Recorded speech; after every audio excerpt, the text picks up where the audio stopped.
Get so many conversations and phone calls that come into the foundation, and they're from the baby boomer generation. And Mhm. guess what? The baby boomer generation didn't do. We didn't know about long term care, which is why we can help the adult children. But what do we do, Robel? What is the message that needs to be out there for all those people that need that help that didn't have long term care? Do we have options? Is there something we need to talk to society about in terms of what needs to change? Can you address that? Yeah, and that is really as part of, as I mentioned earlier, which is when adult kids of the baby boomer generation are watching what their parents are going through, right?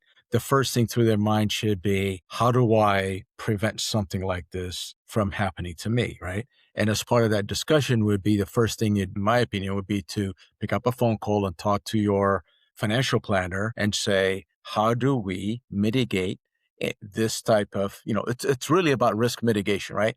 And the potential, and you have to kind of figure out a way to ensure that during your retirement years, your finances have the ability to sustain a long-term care event.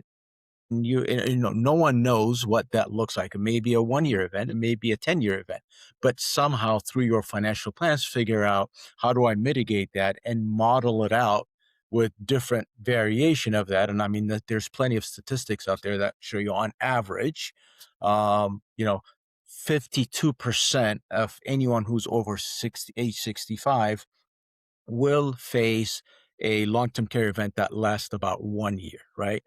And out of that 55%, 14% of them are bound to experience a long-term care event that lasts 5 years or longer, right?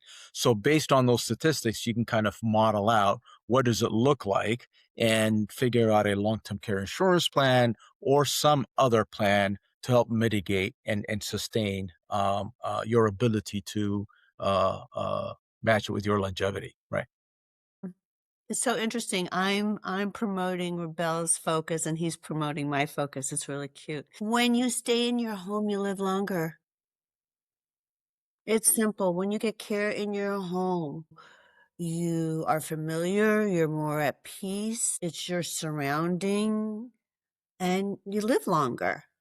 So Yeah. that's why in-home care, especially when there's two people, when one Mhm. has a long-term care event and the other one is independent, how do you handle that? What's the Right. answer?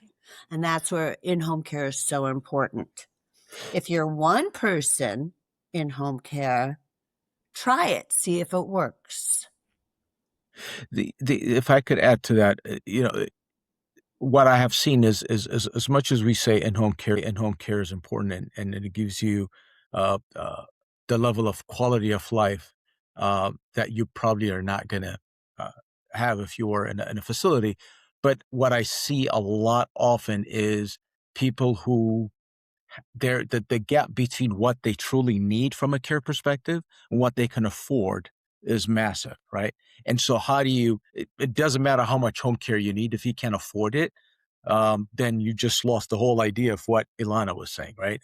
Quality care. And that. So how do you close that gap? Is that, I think, for the adult kids, they have to really think about this ahead of time and figure out a way to plan for that and model it out. Otherwise, I think For it just the defeats the transition purpose. period. Right, right. Otherwise, it's very abruptive. So, in-home care is a great way to start. It doesn't mean that's where you're going to stay. It could be too isolating, right? Mhm. Too expensive. But it's handling the family situation gently.